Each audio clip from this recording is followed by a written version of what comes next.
On this episode of Skeptiko, there's this famous quote about truth passing through three stages. First, it's ridiculed. Second, it's violently opposed. And third, it's accepted as being self-evident. And I'm reading your critics, these scathing criticisms of your work, and I'm going, this is exactly what's happening here. I mean, folks, go to the Wikipedia entry for Caesar's Messiah, and you'll read these guys saying, again, as Joe has mentioned, Richard Carrier, atheist, biblical scholar, highly credentialed, Robert Price, very well credentialed. Jay throws himself in that category. Take Bart Ehrman, all these people, and they're all saying the same thing. Atwill's full of crap. Oh, but he's right about the Bible being pro-Roman. And I just wanted to scream. I mean, this is what's relevant to today's lack of analysis, lack of insight. I mean, what the heck do you mean the Bible is pro-Roman? That is the whole story. If the Bible is pro-Roman, then Christianity, as we know it, is not what we think it is. Once you've accepted the fact that it's pro-Roman, then you need to take step B and say, well, then the Romans probably had an influence in producing it. And now at that point, then you have these events which are oddly parallel between, the Roman military campaign and Jesus's ministry. And frankly, at that point, how do you even deny that one is related to the other? Stay with us for Skeptiko.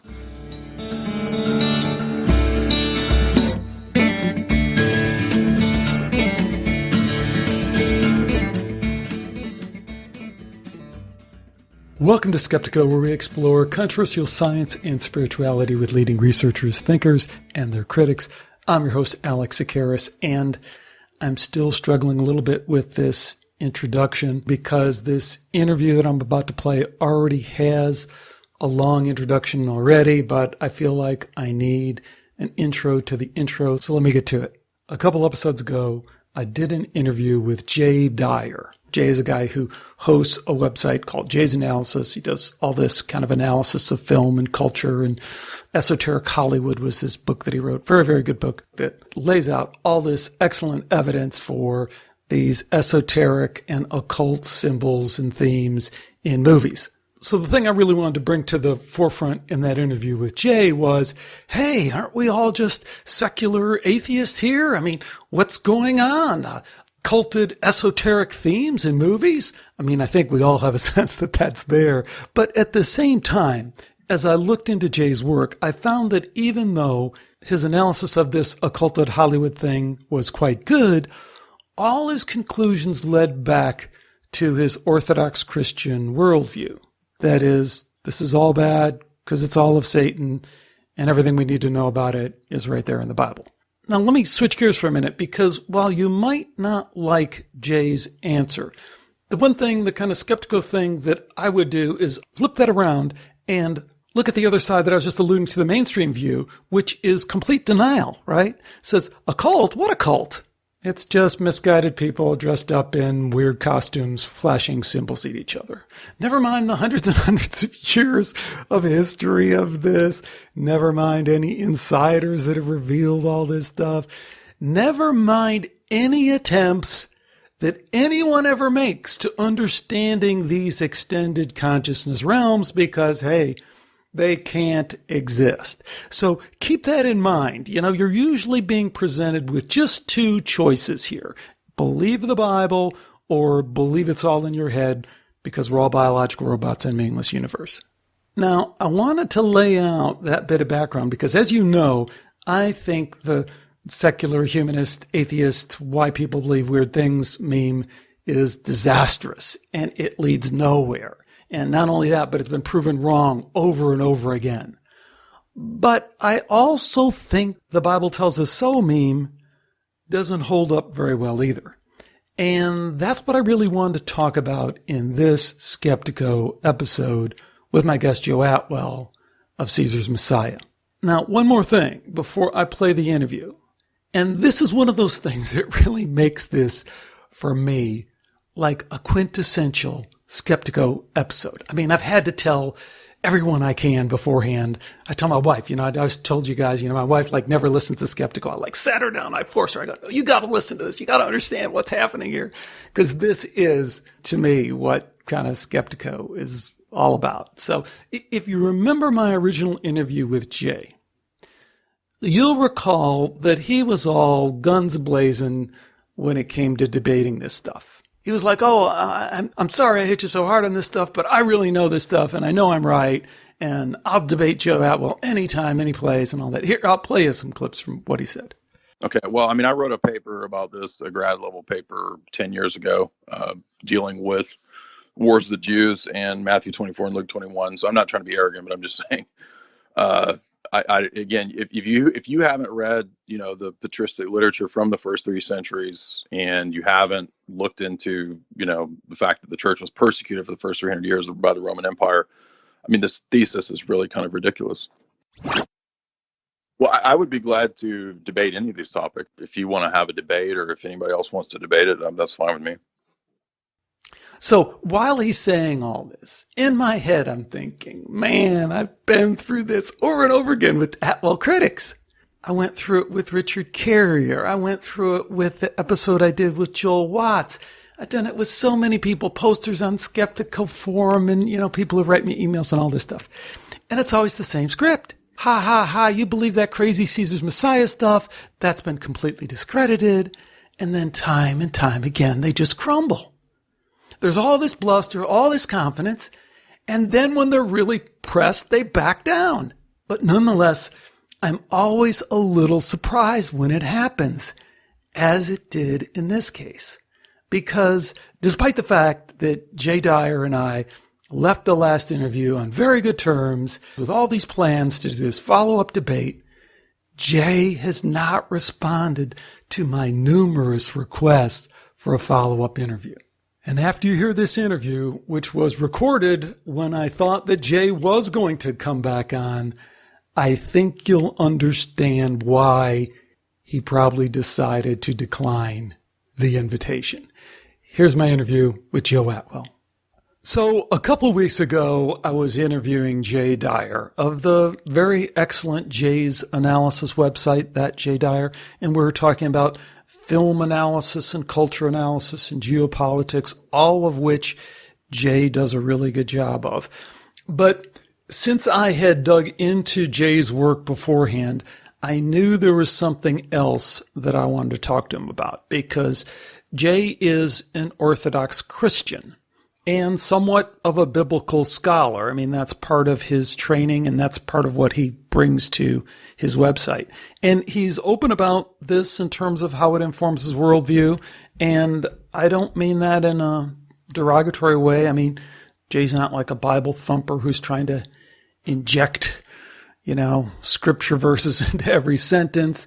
And Jay's also a really sharp guy who I have a lot of respect for in terms of his work and his analysis. He's on point on so many things. But this issue of religion, and in particular this Christian worldview and how it informs things, is something that I just can't really get away from. I think it's so central to a lot of things we're going through today, but I also think that it's an example of what Skeptiko is so much about in terms of big picture questions, controversy, intelligent debate. So I had this rather lengthy exchange with Jay, got a little bit Bible geeky on it, but it was fun. And I decided at the end of it that this dialogue would be a great way to kind of bounce me into somewhat of a threaded debate with a guy who I really, really enjoy talking to, and I've referenced many times on this show, and that is Joe Atwill, author of Caesar's Messiah. So I asked Joe if he'd come back on and do this thing, and I've been in contact with Jay as well, and I think we're going to be able to make that happen. But Joe has been patiently listening to that long-winded introduction to kind of set the table, but he's with us right now. Joe, welcome back to Skeptiko, and thanks so much for joining me. My pleasure, Alex. Thanks for having me on. So, as I was alluding to, one of the things that really excites me is Okay, so you wrote this book a while ago, Caesar's Messiah, the Romans' Conspiracy to Invent Jesus is the title of it. You've written another book since then, Shakespeare's Secret Messiah. We should also mention that you blog regularly at postflaviana.org. And you also have started a podcast that I'm enjoying. I've just kind of tipped into it and I'm digging more and more. There's some great stuff there. But people, I think, sometimes get tired of me pounding on the Caesar's Messiah thing. But one of the things I wanted to start with is maybe pulling at some of the threads that are kind of on the outside, tangential to this directly Caesar Messiah's debate. Because even as we were just chatting about a minute ago, I think what it really gets to is how do we analyze the data? How do we sift through it? How do we analyze it? Especially when there's this kind of shitstorm of controversy, which you have been through. And I think is awesome that you've, withstood it. So do you have any thoughts in general about how these kind of highly charged controversial debates are especially relevant to our times right now? Well, first, you just personally, they're fun to engage in. I like a lot of the debates I've done, and I would have to guess it to be around 100. And I've done quite a few with Christian scholars. And as far as how to think about sort of the whole Caesar's Messiah thesis, it really isn't for me to tell people exactly how to approach it. But I would just note that I'm bringing sort of a different quality of evidence to my theory of how Christianity developed, which is basically I just produce the text. I mean, the whole Caesar's Messiah approach is just to lay the Gospels in the sequence of events that Jesus goes through the story with the events that are recorded by Josephus, the wars, the war between the Roman and Jews. And so it's just a different quality of evidence. The fact is that you can just subtract me out of the whole equation, which a lot of people are doing now. Actually, there's a lot of people that really, they get the book and then they take it and they go off into study groups. They just, we don't really need to contact Atwill. We can just sit here and do it ourselves. And I think that's really what I would recommend is, you can just take the text and simply go through them and see for yourself that there is a dependency. See, but Joe, let me interject something because I'm not sure I quite see it that way. I think you bring a very important element to this, and part of that is that you seem to have been able to put this into a context that few others have been able to really do. And, now I'm so glad that we have the term deep state to throw around as a replacement to conspiracy theory, because conspiracy theory has been totally co-opted by the people who invented it and it's done its job. But what we're really talking about and what you're talking about in the book, in the context that you bring to this, is that maybe we need to look at this history askew. Maybe we need to look at it from the standpoint of what motivations people have. And with that, I guess where I was going, and I'd pull the lens back even a little bit further, what I think is relevant to the discussion we're having right now is that when I talk to people about Joe Atwill and Caesar's Messiah, the first thing I hear when I mention your name, the first thing is, oh, this guy's been discredited. Did you hear what Bart Ehrman said? A sophomore could rip his thesis apart. With that, what I'm going to do now is play for people the clip from my interview with Jay, where he just says, look, this is just ridiculous stuff.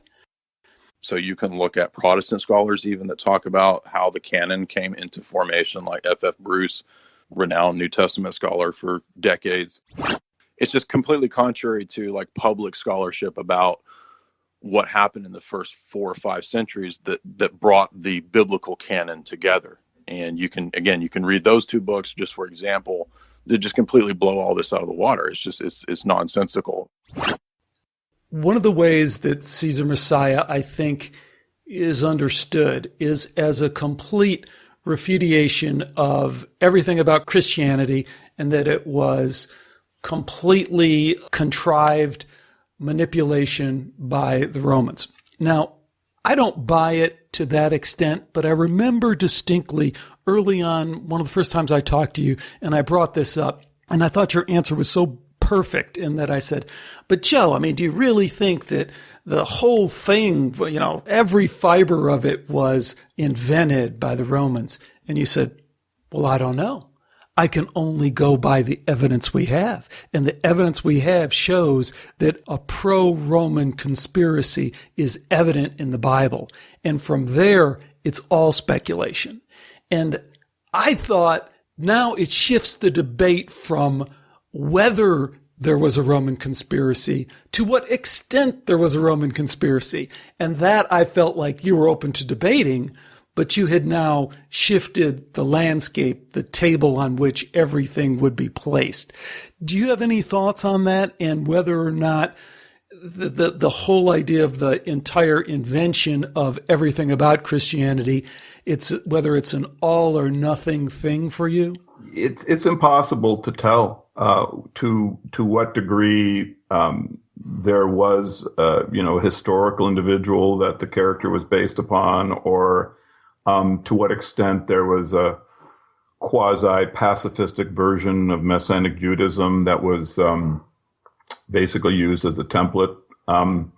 I would just go back to my original statement, which is it's impossible to tell. I don't really feel it's something that I need to actually attempt to prove, because my role is much smaller. It is simply to show that there is a dependency between the Gospels and Josephus that is just far, far greater than had ever been recognized before.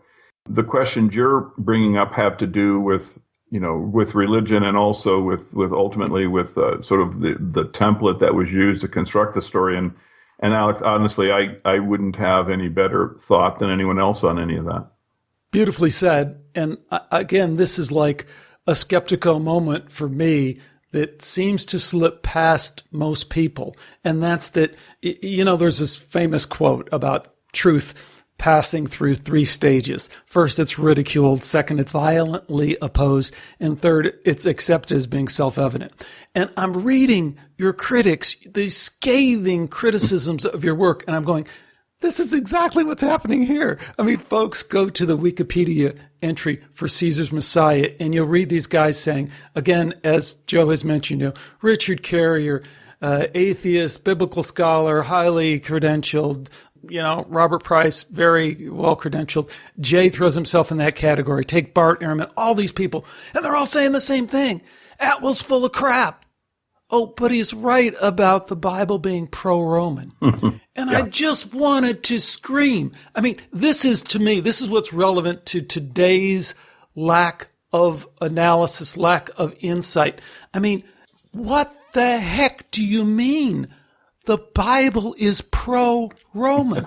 That is the whole story. Right. If the Bible is pro-Roman, then Christianity, as we know it, is not what we think it is. Right. Christianity is not about the Bible being pro-Roman, right? I mean, you've already deconstructed that partially, but I want you to particularly focus on how these guys can do this sleight of hand that I think is even deceiving themselves. And that one hand they're saying, oh yeah, that theory's totally crap. But yeah, I guess he's right. I guess the Bible is pro-Roman. How are they maintaining those two things in their head? I'd have to be a psychologist. I think that once you've accepted the fact that it's pro-Roman, basically, then you need to take step B and say, well, then the Romans probably had an influence in producing it.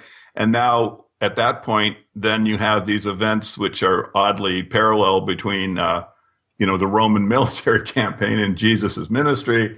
And frankly, at that point, how do you even deny that one is related to the other? And so it's once you see, it's sort of interesting. Like the video of the documentary has been seen by over 2 million people now. And that's really, I think, kind of how the information is spreading out into the population. Is it through the video, which has now basically been pirated and it's available on YouTube, so people can see it without paying any money, which is sad. But I'm happy to have the information go out. But the scholars, I think, actually, what really, unfortunately, is at back of most of the criticism is just that New Testament scholarship is a very, very finite resource pool. Right. And right. It's what you're saying is it's professional job. Yeah, and so these guys are trying to make their living, and here comes someone who doesn't come from their academic background, and I'm getting all this publicity. And my book is selling them like 20 to 1 or something. And so they there was resentment at that level. But the other thing I think there was resentment about, that again, I'm going to keep pulling it back to our current situation, our current climate, is these guys had all the data at their fingertips, right? So if you read them, one of the things they say that's like kind of like a Greek tragedy or something, they go, we already knew that though. We already knew that Josephus and the parallels with Mark, we knew that. It's like, yeah, you knew it. How come you weren't able to make the connection? How come you weren't able to take the next step and see the implications of the fact that Josephus is showing up in the Gospels? Do you know what I mean? Yeah, I just want to say is that, so now, I pointed out that this character, Joseph of Arimathea, is an obvious, he's obviously dependent upon the character in Josephus himself, because the event where Joseph bar Matthias takes the guy down from the cross, there's a group of 3, and this character survives. It's obviously the basis for the story in the Gospels. Well, now on the internet, there's just literally thousands of people that are like going, what the heck? This looks very much like it's this parallel. And there's all sorts of now original scholarship that's coming out. But it was actually something that was first presented in Caesar's Messiah. But it's so transparent. It's so obvious. So the question that's always asked me about that is, well, how did everyone miss it, and how could you have seen it, right? How were you able to see it? And I always, this is the kind of the power of the sequence that they have presented for us, that we can follow in both stories. I said, well, the reason I found it is because I knew where to look. I knew it had to be between these 2 other parallels in terms of the sequence. So I actually was able to then, I wasn't going to go through, millions of pages, try to find this thing. I actually could just look in a couple hundred words of text, and there it was. Let's just clarify for folks. Again, this goes back to your idea of this side-by-side analysis of Josephus's writing on the War of the Jews and the Gospels, primarily the Gospel of Mark, right? Yeah, if you break the stories into their temporal sequence, because some of the text is in other places, and you have to there's a little bit of puzzle, but not to a whole lot.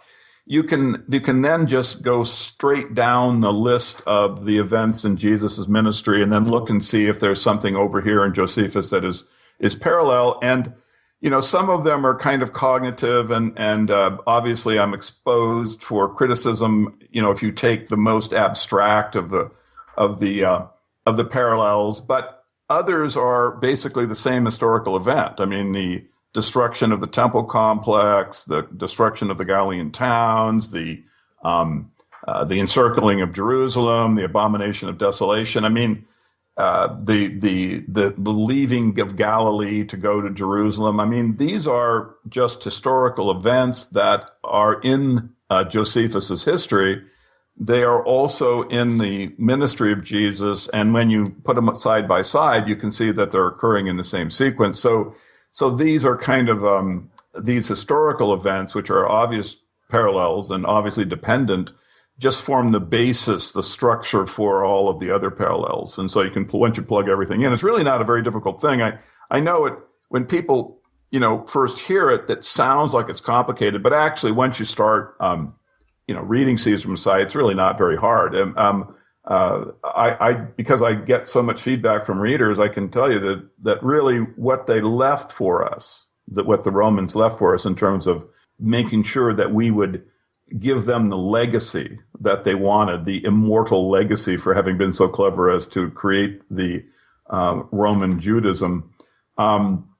that we would get it right. It's not meant basically once you kind of know it's there to be hidden from people. So it's Well, see, but that's a little bit speculative because we don't know exactly how that plays out. I'd take you back to your first point. We don't know. We don't know the extent to which Josephus thought it would play out this way or that way. it doesn't, extinguish the possibility for these historical basis for any of this. That's why they would do something like this, is they're vain and they want legacy in the future. With that, let me back up again, because I want to talk about Josephus in some very basic historical terms that anyone can get. I took a passage from our old friends, Masters of the Culture Shaping Wikipedia, and their write-up on Josephus. And, for folks, for this inside baseball stuff, let me try and add a little bit of kind of reality check. Most people do not know who Josephus was, and that's to be expected, and even the people who do know it, I've found, if you bring up the name Josephus, a lot of times Christians who've delved into Christian apologetics know, and they go, oh yeah, but the first thing they'll say is, oh yeah, he was a Roman historian, which I think is really interesting because that's right. Part of how the message has been passed down. So let's talk about Josephus line by line, if you will, from what I pulled from Wikipedia. Fascinating stuff. To me, this is like what's so cool. So the first little tidbit. So he's, they're talking about the life of Josephus, and they pick up at this point. Josephus traveled to negotiate with Emperor Nero for the release of 12 Jewish priests. So I should back up a little bit further. Josephus is kind of a big dude, big heavy hitter dude. He's a rabbi. He's in the highest order of the Jewish culture or Jewish establishment in terms of both religiously, militarily, governmentally. He's an elite, if you will. And at some point he goes to Rome. And I think this is kind of significant, don't you? I think it's a story of a kid being dazzled by the bright lights of the big city. Do you get any sense of that? Well, we know about Josephus from Josephus. Right. And no one else has ever written about him. I would say he's just as a component of history is among the most important individuals that we have, because he really is the whole historical foundation for Christianity. I mean, no one else wrote about this era. And he, I am convinced he's a fictional character. I don't think such an individual could possibly have existed. I think that I don't mention this in Caesar's Messiah because I have enough of a introduction of new information, and it's not necessary for the theory that he'd be fictional. But hold on, when you say fictional, let's be clear. I mean, it's someone who's inflating his own biography, really. Well, actually, no, I think he is just tip to stern. I don't think there's any part of him that's real. What I suspect they did is they wanted to create an author of the history that was completely authoritative, that couldn't be in any way questioned in terms of his ability to deliver the truth in terms of Judaism. Because this is what Josephus brings to history, is he brings this basically this very specific understanding of the Jewish prophecies and how the Jews are being cursed because of their rebellion against Rome.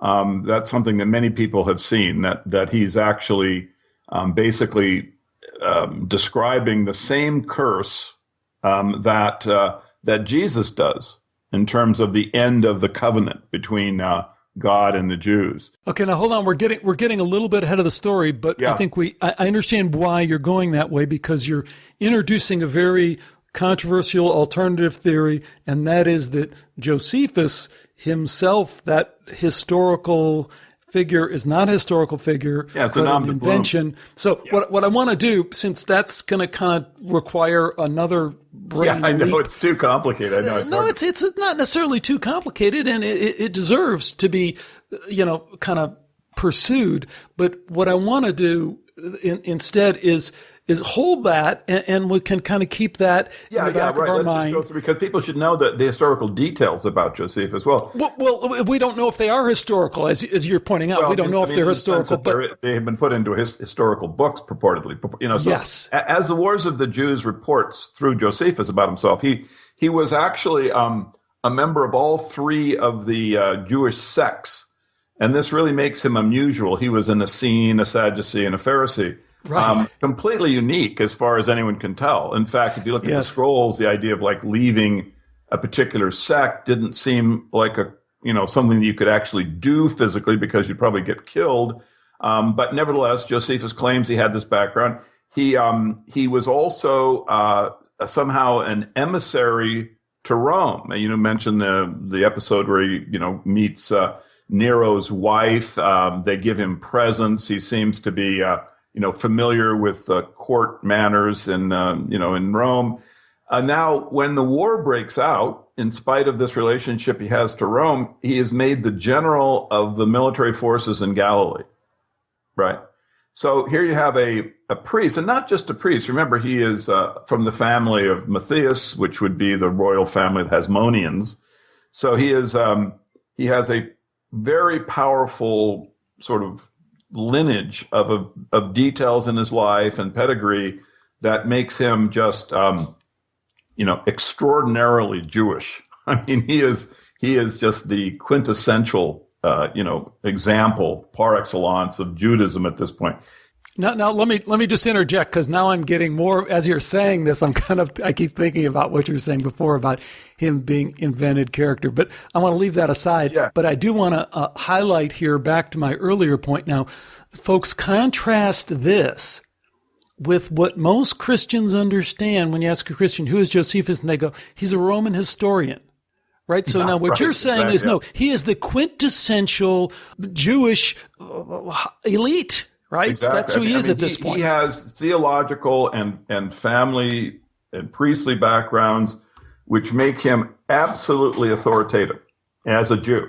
So that's why, in my opinion, he was constructed in this form, because now when he delivers the blow, when he in the Wars of the Jews, when he says the covenant between God and the Jews is broken, and there is a new covenant between God and Roman, that now what you're getting is this statement is from some entity, some being that is so authoritative that he just can't possibly be criticized. So let's build up. It just takes a minute. Let's build right up to that point, because so the war breaks out. He's appointed general, defend Galilee, and then what happens? Well, he's captured. His forces are captured, and now is where the story really gets weird, because he's captured by Vespasian and Titus. And hold on, because there's a great twist here. Before he's captured, the tunnel business, yeah. Right. Tell that. Let's just be clear. This is his account of his war record, right? So he's pushed into a cave with 40 of his compatriots, and they're gonna and they basically play a mathematical game to try to determine who would commit suicide first. And at the very end of it, Josephus is the last person there with someone else, and they go, you know what the heck, let's not commit suicide. And so they are captured, and now Josephus has a trance. He goes into a religious trance, and he comes out of it, and they bring him to Vespasian. He goes, you know what? First of all, you're going to be Caesar. They say they're going to send him to Nero, and he goes, nah, Nero's dead. You're going to be the Caesar. Of course, at this point, Vespasian is claiming that, he's not really interested in the role, which is a little suspicious. But nevertheless, that's what the story says, is that Vespasian is surprised, but then it turns out to be correct. And so now they go, well, this Josephus guy looks like a prophet. And Josephus then says, by the way, the God's good favor, which had been given to the Jews, the covenant that's described in the Torah, that's gone. And in fact, the covenant is now with you. The significance of this, Joe, fully pull out the significance of this. I mean, what he's saying is a complete rewrite of Jewish religion. Oh, absolutely. And what Josephus is doing is he's saying that all of the prophecies that were basically looking to messiahs who were being the lineage of David, that all of that theology, all that prophecy, that actually was all developed, in fact, to predict the Flavian Caesar reign. Now, what's amazing is that this is basically exactly what is going on inside the Gospels, where you have all of the prophecies then are being funneled into this character, Jesus Christ, who is pro-Roman. The thing that most confuses people about the character Jesus Christ is that he has a relationship with this guy he calls the Son of Man who's going to come in the future, right? He says the Son of Man's going to come and you have all of this apocalyptic stuff happens. So what they're doing is they're funneling the theology using what's called typology. They're funneling it through Jesus and then into the wars of the Jews, right? So that now when all of the prophecies that Jesus makes about the future, what's going to happen, it's all going to end up with the Caesars basically being the recipients of all of the Jewish messianic prophecies, and then Josephus at kind of the dramatic conclusion of Wars of the Jews, he actually then writes that, you know what, amazing thing, the Jews rebelled because they were looking to a Messiah, but you know what, actually the Messiah is the Flavian Caesar. So now, when you look at the character in the gospel, you know, that is Jesus is looking forward to, you would see that, well, you know, there it is. It's the Flavian Caesar. There is the Christ that Josephus was and Jesus were both predicting. Now, just to show how, I just want to give an example of like, I would have to say it's like cognitive dissonance. I hate to use the expression. It's not a nice thing to do, but I'll just say that, okay, so the relationship between Jesus and the war is obviously artificial. This hasn't really been given to the population, but there's a very, very simple way people can look at this and understand it. And that's just the dates of the terminations of the events. I mean, Jesus's life, he becomes the Passover lamb of the new covenant, right? When he is set up as a Passover lamb and crucified, and that's on Passover 33, right? You can determine that date from details in the gospel. Now, in the original, the first covenant, you had the 40 years of wandering, right? From the Passover to the date when the Israelites were given the ownership of Israel. 40 years for the new covenant. Well, what happens 40 years to the day from Jesus's, the Passover lamb of the new covenant, his death? Well, that's the date of the conclusion of the Jewish war when Rome is given the ownership of the promised land. I mean, this is obviously the 40 years, the precise, you know, cycle of this wandering in the wilderness thing in the Old Testament being recreated here with the new covenant. You can only do this in hindsight, and this is an example of, you know, Christians often will take the position that it was real miraculous stuff for Jesus to basically make these prophecies. And in order to have that position, they need to basically have the Gospels written before the war, right? Because if they're written after the war, then the non-supernatural explanation is obvious, right?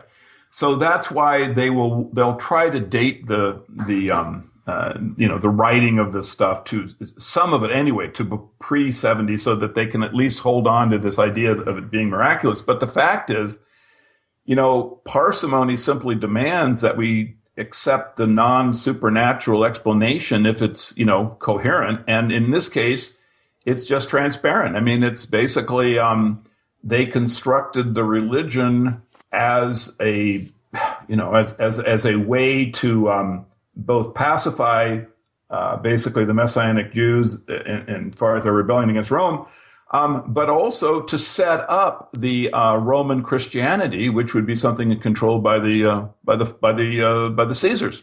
Okay, and with that, let's reintroduce some clips from my interview with Jay, and I think that dovetails right into what you're saying. Let me play these last two clips for everybody. So I want to make one more point, though. Again, this is very crucial to Atwill's thing.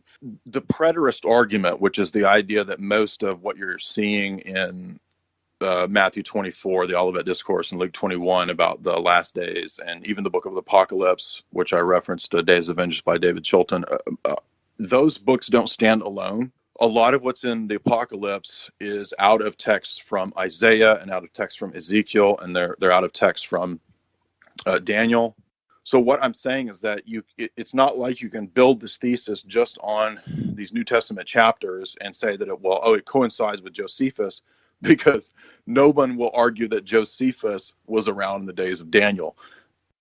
Okay, so re-explain your point and why that doesn't hold.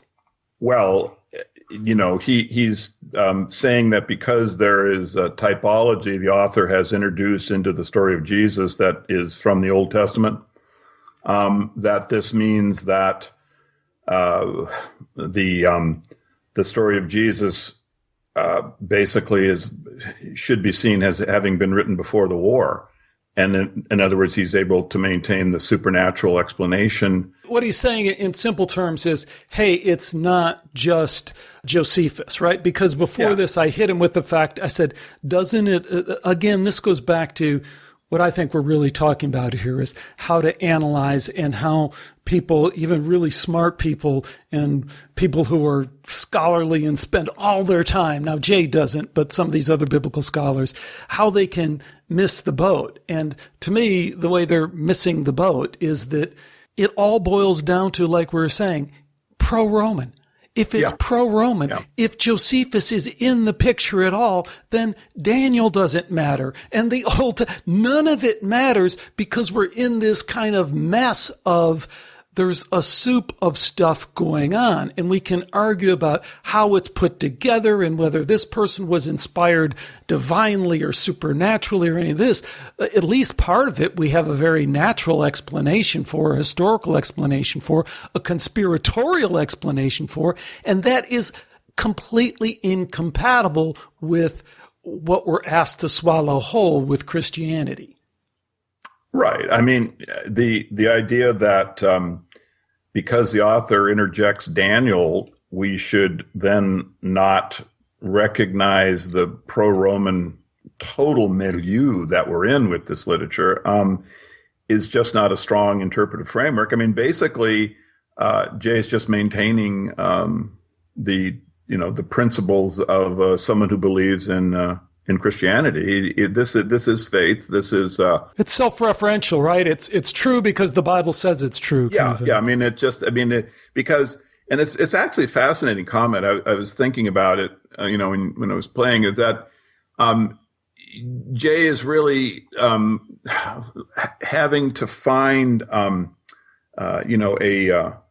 a way to keep the supernatural intact in his mind, and I don't mean to be, I'm just trying to be honest about what I'm experiencing with a statement that is so oddball, because frankly, I could just sit here and create literature all day long that would blend a character from our current time and the Old Testament to create typology. In other words, it's just such a trivial literary technique. But to Jay, people do it all the time with channeled material. Exactly, of course. I mean, just as an example, someone has, originally writes Superman, and then 100 years later, there's still people writing about it.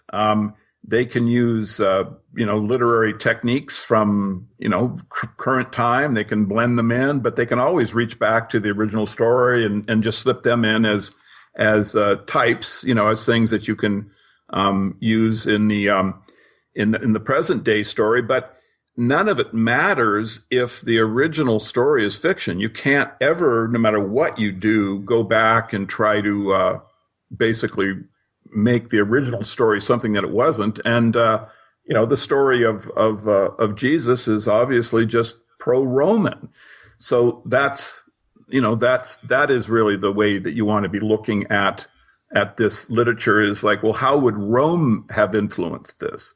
And then when you think of that, and you think of the fact that the Flavian Caesars claim to be the Jewish Messiah, the literature doesn't really have any mysteries, in my opinion. It's just very straightforward, very easy to understand. Okay, clip 3, and this is somewhat of the clincher in terms of what we were talking about just a minute ago. Here goes. Even Josephus says that the destruction of Jerusalem seems in some way to kind of be a covenantal curse upon Israel. Now, he doesn't believe in Jesus. He doesn't think that it was for the rejection of the Messiah. What I'm saying is that if you read the book of Deuteronomy... Well, he thinks Titus is the Messiah.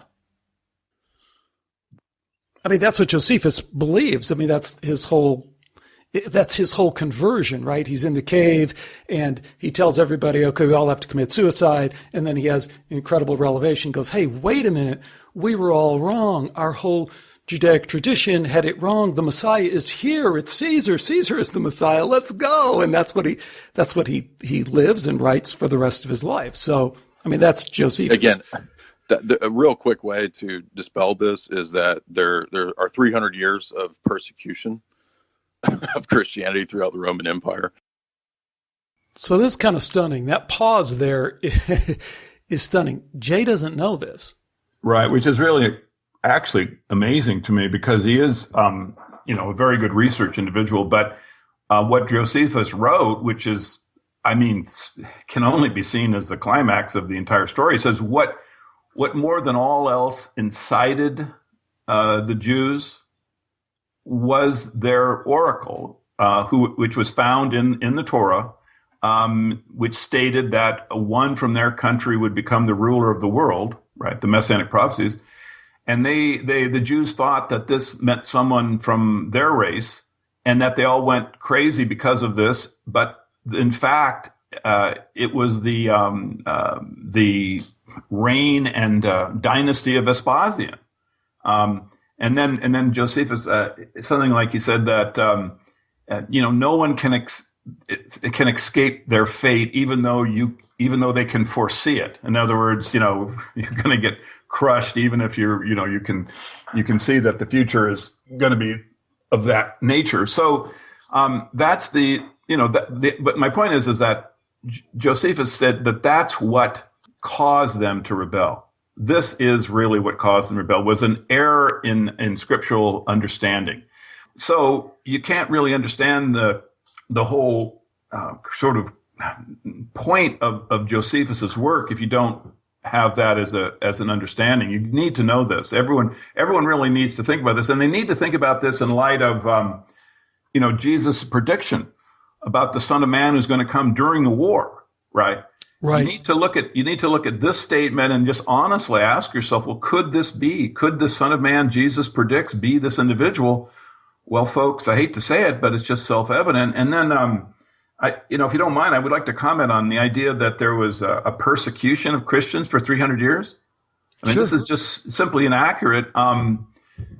This is basically a propaganda idea that later Christians brought into play. But the fact is that, at the end of the first century, you have what's called the Christian Flavians, which were the imperial family, members of the Christian religion. This is where you have the first catacombs of Flavia Domitilla, who's Titus's sister or his niece. And you have all of these people who are Christians that are buried with great honor and dignity inside of Rome. This is the end of the first century, and then you have Trajan. And Trajan actually, they have a recording of what he said about it, and he said that that they are not to be sought out. There's an exchange between Trajan and Pliny the Younger, and he says no. He says, don't chase them, don't seek out Christians, and if they're guilty, punish them, but if not, just leave them alone. There is a confusion about the first, say, 80 years of Christianity in terms of Rome's, so-called persecution of Christians, because this was during the era of the rebellions of the Messianic movement. You had the first one in 66. There was an absolute bloodbath around 115. And then in 133, you had the final one with Bar Kokhba, which was just another absolute genocidal bloodbath. I mean, these were the most destructive wars that Rome ever encountered. And so during that period, if you were a Messianic Christian, it's easy to imagine, there would be a tradition about this. I explained some of this in Caesar's Messiah. I don't want to get, inside baseball too far, but so that's the first, 150 years. Then you have Severus. I mean, he gets actually, Eusebius records that he had a Christian barber and he wouldn't let people, cause any trouble to him. There was an empire-wide persecution in 302. But you see, what's really important is that actually has some historical documentation. And it was Diocletian, and in 302 he says, hey, we got to get rid of these Christians. And so what they did is they kicked them out of high places in the government. And for example, they destroyed the Christian church in Nicomedia, which was right across from the imperial palace, literally across the street.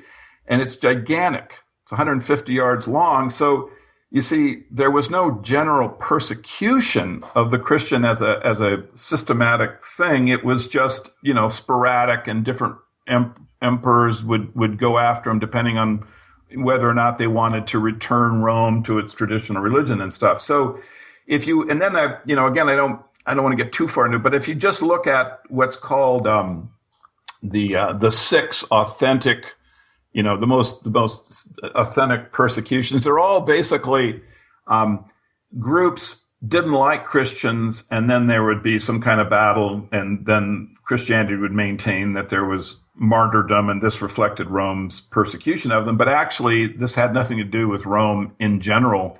It was just these individual, groups that would have these battles with Christians. I could go on and on. This is something that I'm not sure would be too interesting for, but I would just reference that there's a couple of really good books now. Candia Moth wrote a book called The Myths of Persecution. And, she estimates that there was like maybe 10 to 12 years in the first 300 years where Christians were singled out. Christians basically would take prosecution, because if you look at the original martyrs, they would be prosecuted for individual crimes. And in Rome, they didn't want to maintain a prison population, so they would just execute you for just about anything. And so these were not a general persecution, which you can see from the Flavian catacombs right through to the gigantic church in Nicomedia in 300.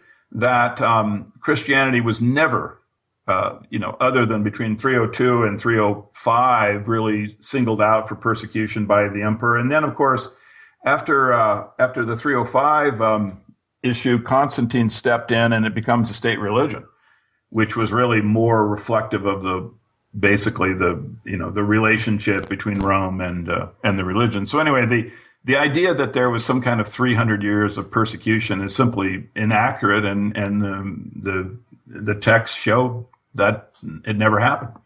I'm really glad you went through all that. A lot of new information for me, but at the same time, it almost, further demonstrates how easy it is to get knocked off of the thread line and into the weeds. Because, back to the big picture and back to the analysis thing we're talking about. Here's what's going on, right? I hit Jay with the bomb here that he's escaped him, is that Josephus is completely co-opted by the Romans, right? And he doesn't have it. This is central to the whole thing. And the diversion, the retreat tactic, and I'm not saying it's like conscious or diabolical or anything like that. It's what we all do. It's a cognitive dissonance thing that you talk about. It's like, well, wait a minute, my world is spinning. So yeah, that's what he switched. He tried to like deflect. He said, well, I can't really go further with your point it leads to a kind of chaos. So I'm just going to go to my fallback, which is the persecution angle. And this is what's happening over and over again in the kind of debates that we're all seem to be having today. Maybe we should redo that, because I don't want to like blow the point. No. I think we're there. I think it all has to be in the soup, because that's what happens when you have complex, controversial debates with intelligent people. Because like we're both saying, Jay is a sharp guy. Jay's not a dummy. And Jay can stay. We'll see what Jay says in response to this, right? Because he will have a response. So this is what makes it hard. It's not like we're beating up on the town idiot here. This is an intelligent debate with people who've thought about it deeply, are going to reference a lot of sources. I'll go back. We'll pick up back on Wikipedia here. And I hate Wikipedia for a lot of reasons, but, this is, again, back to the biography of Josephus, and I had to come to this kind of closing point on it, because this biography goes on, and it's talking about Josephus, and he goes to Rome, and he marries, and that doesn't work out, and he remarries, and he has a couple of kids, and he gets a pension, and, historians look at him in a way that, why did he commit suicide and all this? Again, if you take your alternative thing that he's completely invented, or if you just take the situation as it unfolds in the history that he tells, they're completely missing the point about who Josephus was. And they're talking about him in this other way that is completely... it's fascinating, isn't it? Yeah, that's right. They don't look at these bizarre attributes of his personality as having any relation at all to their belief in this the history we've been given. I mean, it goes to kind of the way that people address 911.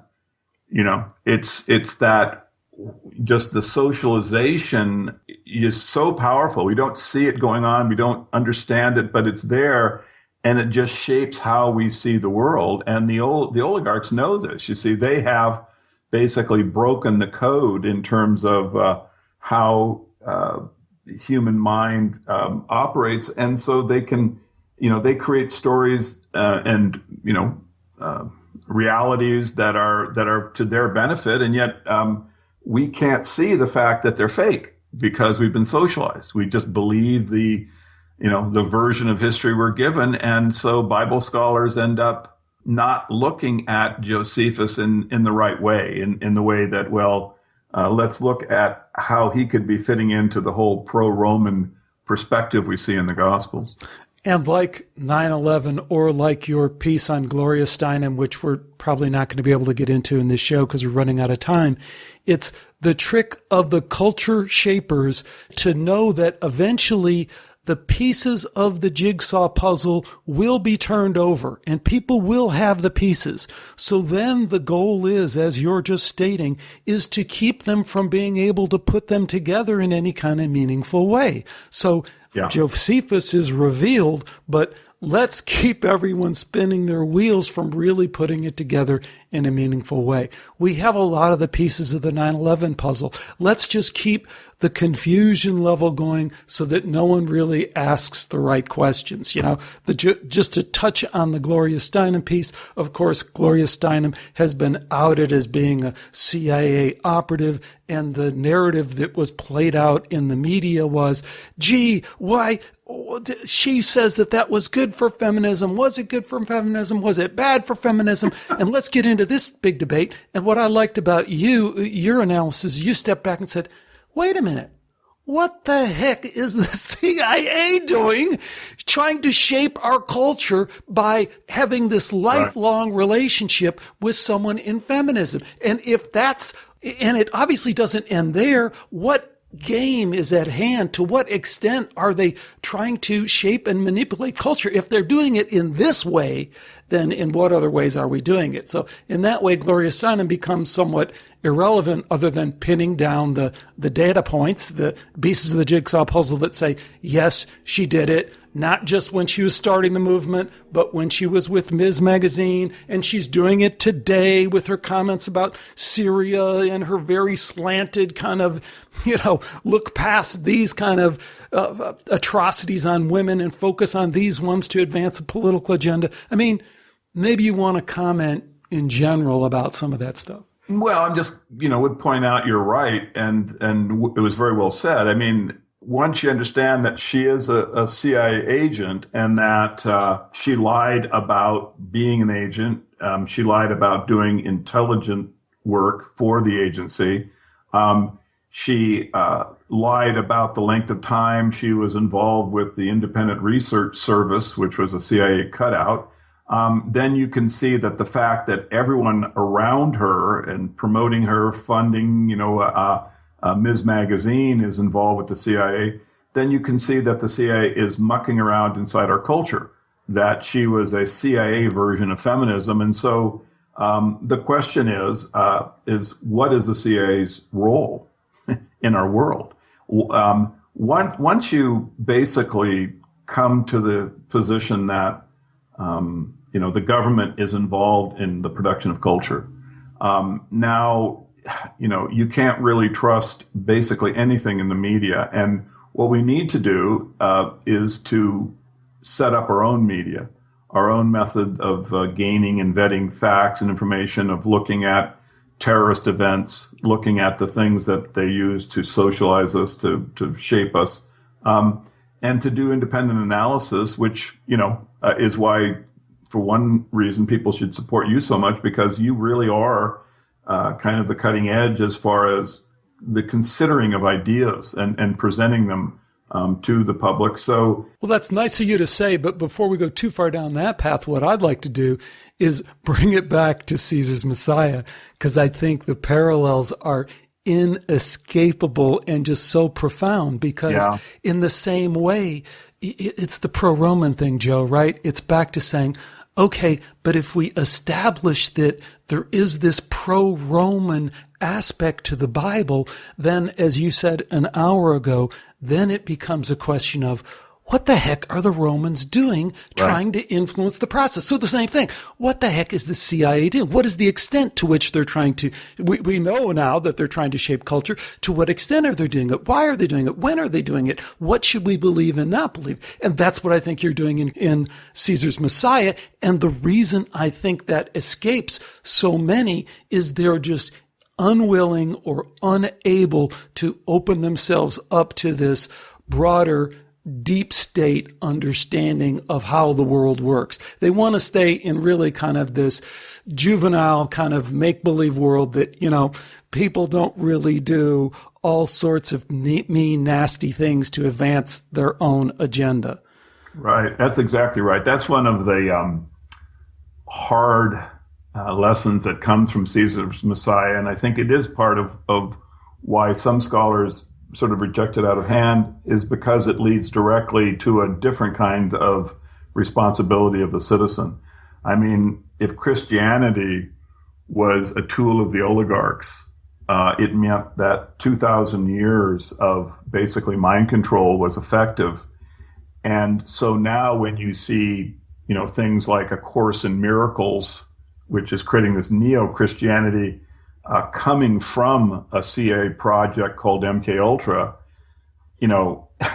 you have to be more skeptical, and you have to just basically take that position intellectually of there is influence by sophisticated technical people that is creating basically a matrix of illusion that is the world I know, essentially. So I have to, develop new analytic skills to be able to get to the truth. And it's really critical that people do this, because, the oligarchs, they aren't playing for, just trying to, basically reduce the middle class. I mean, these things, these concerns are of genocide, of dramatic population reduction. We really perhaps need to know more about the group that controls our government.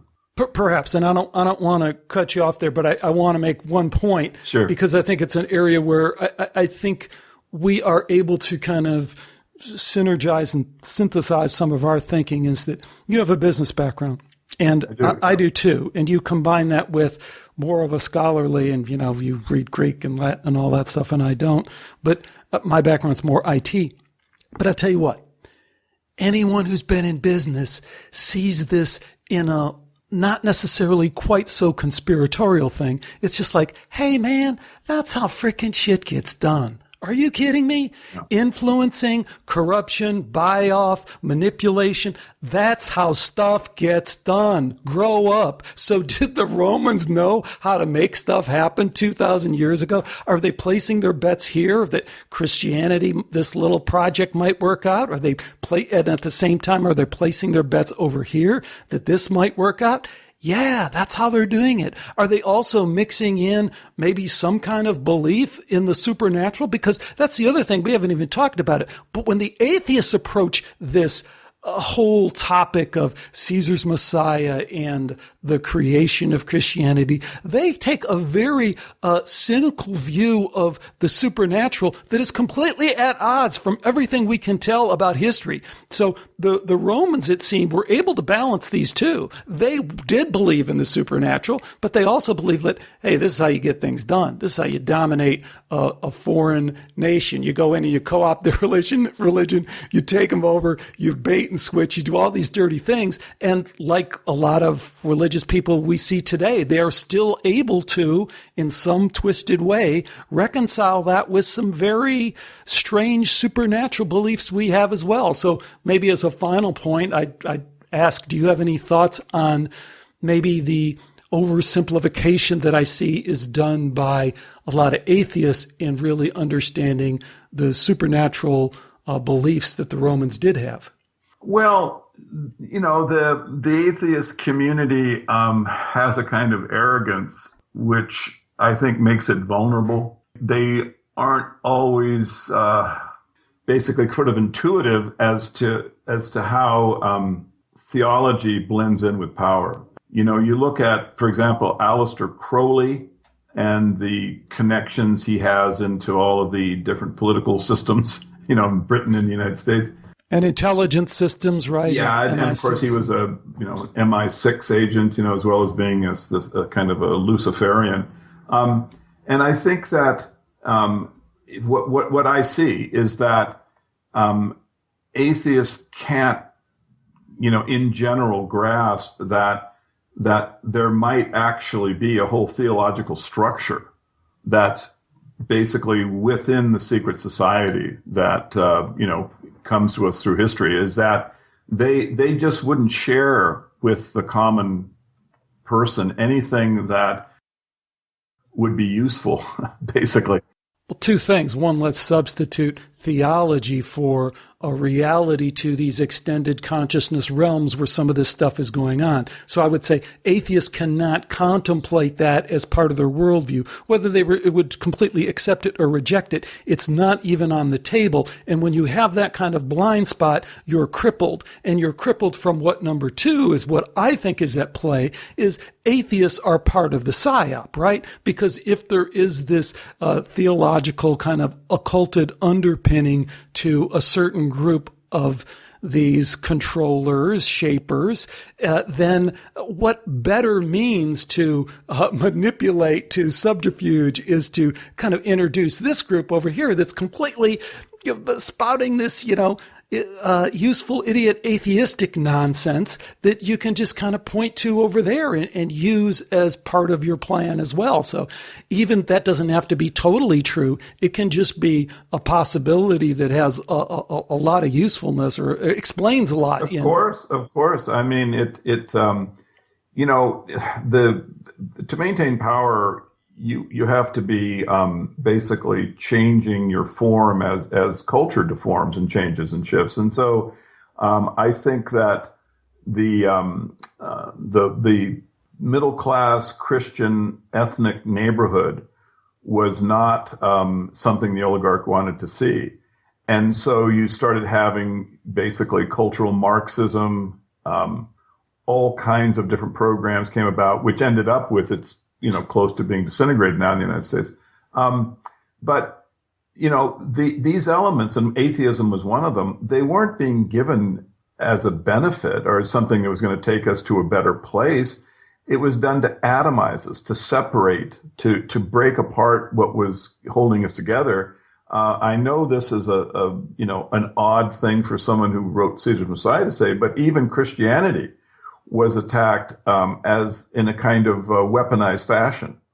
You can have something that is really, people don't understand how the social construction and the different aspects of it are needed for political power. An ethnic neighborhood can resist something like pornography, for example. A friend of mine was telling me that he grew up in an Irish neighborhood, and he said, some guy came in and tried to sell dirty pictures. He said the dads just got together and beat him up, So that couldn't happen in the deracinated, middle class. I mean, now it's, you just don't have that kind of ability to repulse things which are, against the cultural glue. And so we're being atomized. Now, at the end of it, you end up as individuals, and the state basically is in complete control over you. The component of power is dissolved, that being, this extended family. And so, what was in back of the atheism that was given to us, in the 50s, what had it been kind of weaponized, like feminism was weaponized, like integration was weaponized, like all these other seemingly really valuable cultural components have been weaponized? Sure. See, but hold on. There's an important point there that I want to persist a little bit further, because I've spoken with you kind of off the record on this, and I want to get it on the record because I think a lot of people don't understand your position. I was going to say your open-mindedness, but that sets you up. I want you to say whatever you think. I have to credit my buddy Gordon White at Rin Soup for kind of helping me clarify and see this more clearly, and that is that whatever we want to call this deep state, shadow government, one thing is for sure. They are totally committed to pursuing these extended consciousness realms as a reality. So whether that be in a Luciferian way, as some people see, satanic way, or just in a how can we weaponize whatever the spirits are and you get them on our side, or however you want to see that, they have been in that game for a long time.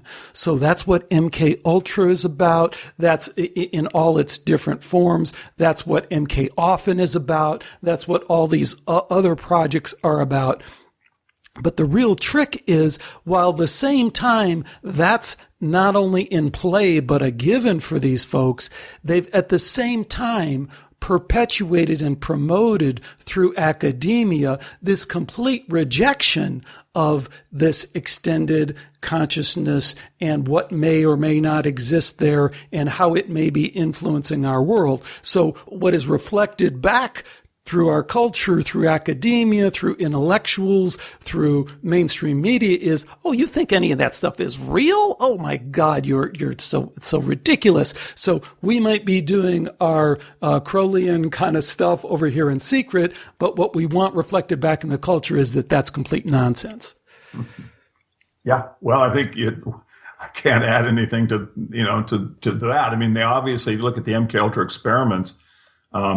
They are absolutely fixated upon basically kind of a spiritual dimension, trying to get control over it, telepathy, so this, the reality we have is to the extent they can, just a completely fake one.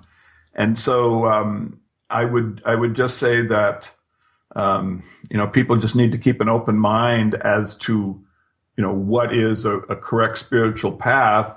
They should be skeptical about basically what has been, brought to us through the media, in terms of, what is real and what is not. Just look to ourselves, look to what we can find inside ourselves with our reason, with our spirit, and develop our own, sort of, spiritual context. We shouldn't be looking to, Miley Cyrus or the Kardashians or, even the media gurus like Aldous Huxley to try to, promote a theology that we can relate to. Stuff. So in my opinion, that's just all weaponized. Those are, either they're useful idiots or actual lifetime actors, an expression I use for, someone who basically creates a personality that is useful for the secret society to control the population with. Someone like Gordon Wasson, with his going down to Mexico supposedly to find the magic mushrooms. I mean, that kind of a character is being developed.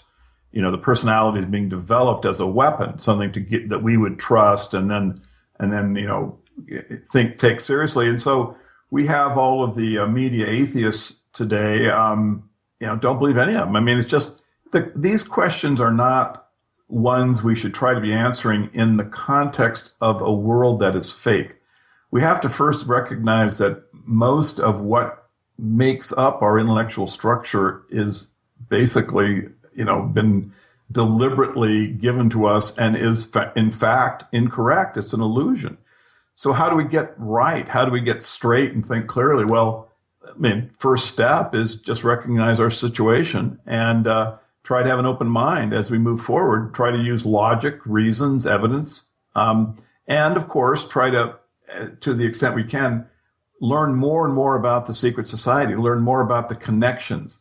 The WikiLeaks that came out were very interesting because they talked about spirit cooking, which is just the Crowleyan ritual. I'm going to have you back on. To talk about that and to talk about other stuff. Because, Joe, you never disappoint me. You always over-deliver. It's just so cool having you on. Again, our guest has been Joseph Atwill, most famously the author of Caesar's Messiah.